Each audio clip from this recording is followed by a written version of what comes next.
बताइए कि अगर किसी डॉक्टर में एक मिजाज हो अदब का, लिटरेचर का, कितनी मदद मिलती है ऐसी एक्टिविटीज़, ऐसी सरगर्मियों में? Definitely it helps you a lot. See मैंने अपने जब when I did my post graduation, उसके बाद मैंने काफ़ी जर्नल्स में मेरी पब्लिकेशंस है, national as well as international journals. And मेरे ख्याल में सारे डॉक्टर्स नहीं लिख पाते हैं, काफ़ी लिखते हैं बट सब नहीं लिख पाते हैं। एंड मेरा रीज़न मुझे ये लगता है कि because I could write, because I already had a friendship with books. मैंने शायद ये पढ़ा हुआ था, जो भी मैंने अभी तक लिटरेचर या बाकी चीज़ें पढ़ी हुई थी, it really help me a lot, क्योंकि मेरी काफ़ी दोस्ती थी किताबों के साथ। सो राइटिंग में भी मुझे काफ़ी हेल्प किया। कुछ नावल या कुछ नई अपनी तख्लीकात सामने लाने का कुछ मन बनाया है आपने? दिलचस्पी रखती हैं आप इस मामले में? अभी मैं सोच रही हूँ कि मैं कॉलम लिखूँ किसी न्यूज़पेपर में। अभी कुछ बात भी हुई है and I have also given in एक मैंने दिया हुआ अपना लिखने के लिए। They have really liked it and they're going to publish it. So let's see, I might turn out to be a columnist. Microbiology एक बड़ा एडवांस्ड फील्ड है और हो रहा है। बिल्कुल। 20वीं सदी में और 21वीं सदी में भी इसके तरक्की के ज़्यादा इम्कानात हैं और ज़्यादा पढ़ा जा रहा है। और साइंसदानों का मानना है, जिनको मैंने पढ़ा है, कि ये एक ऐसा फील्ड है कि अगर हम इस पर किसी तरह से अबूर हासिल कर पाए माइक्रोबायोलॉजी के फील्ड में, ज़्यादातर जो अमराज है उन पर काबू पाया जा सकता है। बिल्कुल। आज भी ज़्यादातर डिजीज़ जो होती हैं या बैक्टीरियल डिजीज़ होती हैं या वायरल डिजीज़ होती है, इन पर काबू पाने के लिए पहले तशखीस करना ज़रूरी है, जो कि किसी भी इन्वेस्टिगेशन, किसी भी ट्रीटमेंट के लिए ज़रूरी है।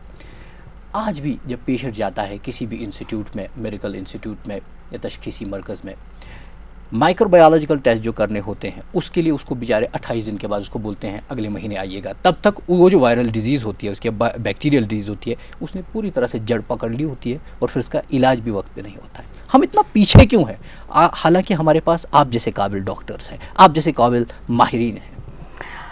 देखिए, प्रॉब्लम अगेन मैं यही बोलूँगी कि इंफ्रास्ट्रक्चर की प्रॉब्लम है। ये नहीं है कि हम ये टेस्ट नहीं कर पाएंगे, we all train to do all these things, but unfortunately हमारे पास वो इंफ्रास्ट्रक्चर ही नहीं है जिससे हम ये टेस्ट कर पाएंगे। सो हम अभी भी वही कन्वेंशनल मेथड्स यूज़ कर रहे हैं जिसमें टाइम लगता है। एक वायरस को कल्चर करने में आपको एक महीना, बिकॉज वायरस बहुत स्लोली ग्रो होता है, सो इसमें नॉर्मली उसको कल्चर करने में आपको 1 महीना 2 महीना भी लग सकता है। सिमिलरली ट्यूबरक्लोसिस, जैसे माइकोबैक्टीरियम ट्यूबरक्लोसिस, जिससे जो इतनी बड़ी बीमारी यहाँ पे एक एपिडेमिक के तौर पे है, उसको कल्चर करने में 6 से 8 वीक्स लगते हैं।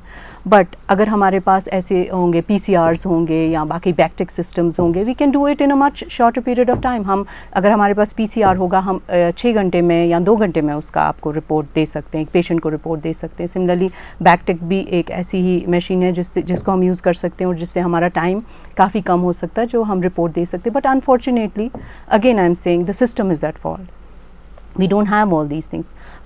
हमारे पास काफ़ी बजटिंग होती है and still I don't know हमारे पास ये सब चीज़ें क्यों नहीं आती हैं। I still fail to understand. मुझे बताइए कि एक और बीमारी है जो कि बैक्टीरिया की वजह से होती है, leprosy, caused by Mycobacterium leprae, अगर मैं सही हूँ तो। बिल्कुल। मुझे बताइए कि अभी मैंने इतने पेशेंट्स को नहीं देखा जिनको कि लेप्रेसी हुई है, जो लेप्रेसी का शिकार है, वो फिर रिकवर होते हों कश्मीर में। क्या वजह है? हालांकि इसका इलाज कहा जाता है कि काफ़ी इलाज सस्ता मुयस्सर है इस वक्त कोढ़ की बीमारी का, उसके बारे में मुझे बताइए। ऐसा नहीं है कि यहाँ पे ठीक नहीं होते हैं, बिल्कुल ठीक होते हैं। इसके जो ड्रग्स हैं, फॉर्चुनेटली उनमें अभी रेजिस्टेंस नहीं आई है, जो हमारे आजकल प्रॉब्लम है कि ड्रग की रेजिस्टेंस आ रही है। बट इस बीमारी में माइकोबैक्टीरियम लेप्री, जैसे कि आपने बिल्कुल सही कहा, उसमें हमारे पास कोई रेजिस्टेंस नहीं आई है, सो ये बिल्कुल ठीक होती है। बट इसमें जो आप कह रहे हैं जो ठीक नहीं होते हैं, मोस्ट प्रॉबली आपने उन लोगों को देखा होगा जो ऑलरेडी जिनमें स्कारिंग हो गई है, जिनका नाक बिल्कुल ख़त्म हो गया है या इतनी ज़्यादा स्कारिंग ऑलरेडी स्किन में हो गई है। The idea was to know about the lepers. That's why I asked this question. इसीलिए मैंने ये पूछा जी, क्योंकि यहाँ ये एक ऐसा मौजू है जिसके बारे में ज़्यादा बात नहीं की जाती है। लेपर्स के इश्यूज़ को टच नहीं किया जाता। मैं एक बार एक लेपर होम में गया था और मैंने वहाँ मालूम किया, पता चला कि ज़्यादातर उनके बारे में कोई ध्यान नहीं रहता है, इस जानिब किसी की तवज्जो नहीं होती है और काफ़ी कम जो खबरें हैं उन पर मबनी। Basically you mean as a social disease? या I am talking that, because as a social disease इसका प्रॉब्लम क्या है कि लोग उनके साथ एसोसिएट नहीं करना चाहते। लोगों को लगता है क्योंकि ये एक दूसरे से ट्रांसमिट हो जाएगी, विच इज़ नॉट ट्रू। तो अगर एक लेप्रेसी पेशेंट को हम हाथ लगाएंगे तो हमें भी लेप्रेसी हो जाएगा। सो मोस्टली उनको लेपर होम्स में रखा जाता है। बट द फैक्ट रिमेन्स कि कश्मीर एक ऐसी जगह है जहाँ पे लेप्रेसी लेस देन 1% इसका हुआ है as compare to other parts of India. तो यहाँ leprosy as compare to other parts of India बहुत कम हो चुका है। स्किम्स में बेहतरी के कहाँ कहाँ इम्कानात है? स्किम्स अस्पताल अक्सर ख़बरों में रहता है कि इस तरह का केस वहाँ पेश आया, मौत वाक़ा हो गई किसी की और फिर वहाँ हल्ला मच गया, इस तरह से ये आउट पेशेंट डिपार्टमेंट में वहाँ से प्रॉब्लम हो गया, कुछ न कुछ किसी न किसी बात के लिए वो खबरों में रहता है। अब मुझे बताइए कि इसको बेटर करने के लिए क्या किया जा सकता है? एक डॉक्टर आप समझते हैं इन मामलों को, आपने पहले कहा और मैं उसको दुरुस्त भी मानता हूँ कि ताली दोनों हाथों से बजती है, जो रश है वहाँ पेशेंट्स का बहुत ज़्यादा है, लेकिन बेहतरी कैसे लाई जा सकती है? स्किम्स मेडिकल कॉलेज एक ऐसी स्ट्रेटेजिक जगह पे है जहाँ पे बहुत ज़्यादा हर डिस्ट्रिक्ट का लोड आता है, because it's on the main bypass road, तो काफ़ी ज़्यादा पेशेंट लोड वहाँ पे आता है। अगेन मैं वही बोलूँगी कि अनफॉर्चुनेटली इट्स टोटली अंडरस्टाफ्ड, चाहे वो मेडिकल हो, पैरामेडिकल हो, डॉक्टर्स हो, नर्सेज हों, हर तरफ से अंडरस्टाफ्ड है। नंबर 2, वहाँ पे वो इंफ्रास्ट्रक्चर अभी नहीं है जो होना चाहिए, जो एक मेडिकल कॉलेज का होना चाहिए। अब हमारे मेडिकल कॉलेज में सीटी स्कैन आया है, यू कैन अंडरस्टैंड कि अब सीटी स्कैन आया है, so what does it mean कि कितना पीछे ये मेडिकल कॉलेज है, जबकि डिस्ट्रिक्ट हॉस्पिटल्स में काफ़ी पहले सीटी स्कैन्स वगैरह आए हुए हैं। So that way we need a lot of infrastructure to improve this. जैसे मैंने अपने माइक्रोबायोलॉजी की बात बोली, हमारे पास भी काफ़ी इंफ्रास्ट्रक्चर नहीं है जो होना चाहिए, जिससे हम अपना पोटेंशियल दिखा सकें और हम पेशेंट्स की हेल्प कर सकें in a better way. So that way that definitely it needs lot of improvement. सरकार की तरफ से क्या रोल अदा हो सकता है? सरकार क्या मदद कर सकती है? सरकार ही सारा मदद कर सकती है, because at the end of the day it is जो फाइनेंसिंग, जो फंडिंग, जो सारी प्लान और नॉन प्लान बजट होता है वो सरकार से ही आता है। सो कोई डॉक्टर तो अपनी जेब से सीटी स्कैन या MRI वगैरह तो नहीं खरीदने वाला, it all comes from the government. अगर गवर्नमेंट इसको समझती है एक स्ट्रैटेजिक जगह पे है जहाँ से जिसकी अगर इस चीज़ को डेवलप करा जाए, अगर स्किम्स मेडिकल कॉलेज को डेवलप किया जाएगा, डेफिनेटली जो लोड गवर्नमेंट मेडिकल कॉलेज पे और स्किम्स टर्शरी केयर पे वो डेफिनेटली कम हो जाएगा। And if government understands this it will be better for the whole of the valley, I think. Doctor एक फरिश्ते की हैसियत रखता है, एक मरीज़ और खुदा के बीच में होता है वो, जैसा आपने पहले भी फरमाया।